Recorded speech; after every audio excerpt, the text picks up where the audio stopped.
Hi, I'm Perry Atkinson, General Manager here at the Dove. Hey, check out our other videos and check out our website at theDove.us. All right, we're back, and wow, I've got a lot to do in a short amount of time. I am delighted to have in the studio with us today Mary Martin. She's authored this book, and you may want to get a copy of it. Those Were the Days, Profiles of Americans During the Great Depression and World War II. Now, this book is powerful in so many ways. First of all, the stories that are involved in this book are just wonderful.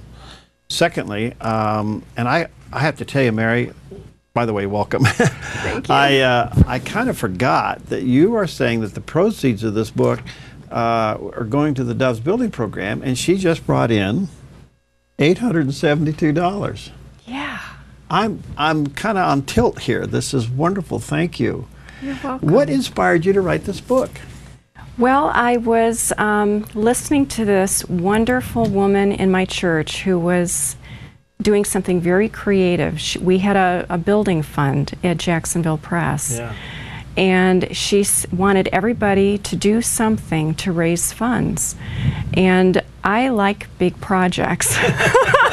So I prayed about it. And you know sometimes how the Lord will just answer the prayer at the moment that you begin to pray. And this is what came to my mind. I'm so glad you did it, because I have done, as a means of a business way, we've done what they call generational research. Mm-hmm. And this generation is known as the silencers. Oh, I didn't know that. And you have a special guest. I want you to introduce Cal, but it's interesting. They came through the Great Depression. Mm-hmm. They went through World War II. Mm-hmm. They came back from all that war. They built America back up, and they did it without borrowing money. They saved money, and they don't talk about it. And they went through the polio epidemic. Yes. They went through the dust storms. Right. There were no benefits back then for people. Nothing. If they lost jobs, they accepted it. They didn't feel sorry for themselves. They looked for jobs someplace else, and they did what they had to do. Okay, introduce our special guest, Cal. This is Cal Pipal. He's one of my favorites. This is a man that is very much a giver, and he just keeps working. I think the Lord's going to keep him alive for a long time because he contributes so much to the world. Well, Cal, welcome. Oh, thank you. I can tell that we're not going to have enough time, but can you give us your story? Because you are a whole chapter in here. Born 1924, you're a retired chemical engineer for 3M, and you used to walk to school every day. That is right. Tell us your story. Well, I was born and raised on a farm in southwestern Wisconsin. And you're right, I did walk to school every day, 1.25 miles down the railroad tracks, and then back each day. And experienced the Great Depression, and saw a lot of vagrants. A lot of them would stop at the house. My mother, we didn't have much because nobody had money. I mean, if somebody helped you out, you didn't pay them. You helped them out in a similar manner when they needed help. So there was always exchanging of labor. And so I grew up there, hard work, long hours, but every farm kid was doing that. And so I wasn't alone on that. I had a lot of company. But after that, I went to high school, came home one Sunday afternoon, turned on the radio and found out the Japanese had bombed Pearl Harbor. Went to school the next morning, and one of my former classmates had died in Pearl Harbor. So the war became reality in an awfully big hurry. Was drafted at the age of 18. First 18-year-old had to be drafted by my draft board, and really?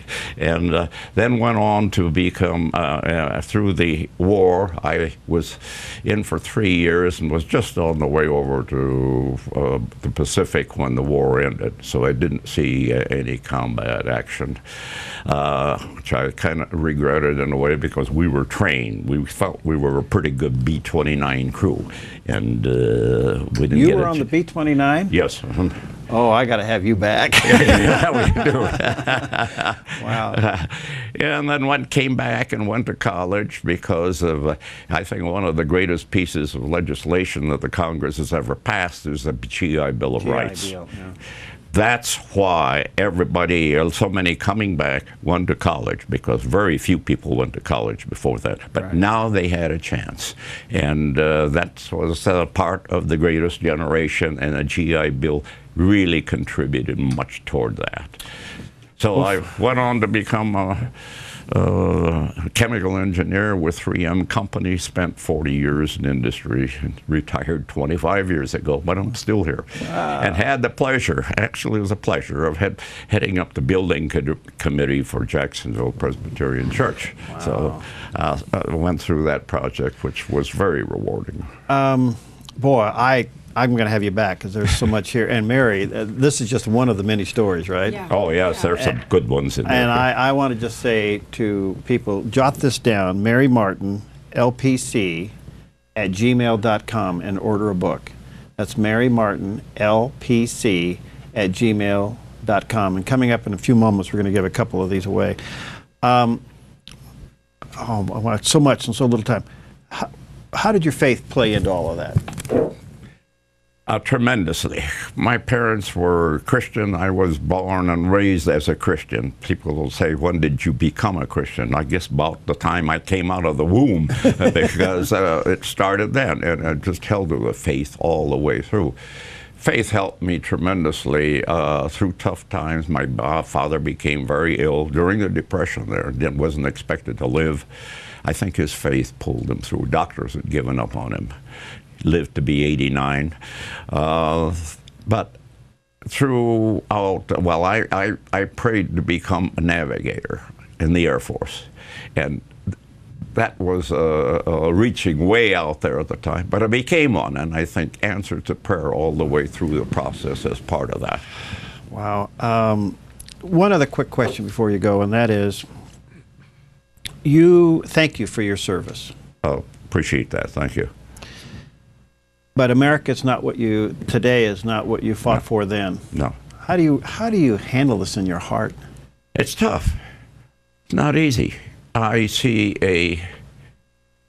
I guess I'd call it a deterioration of values that were present when I was growing up.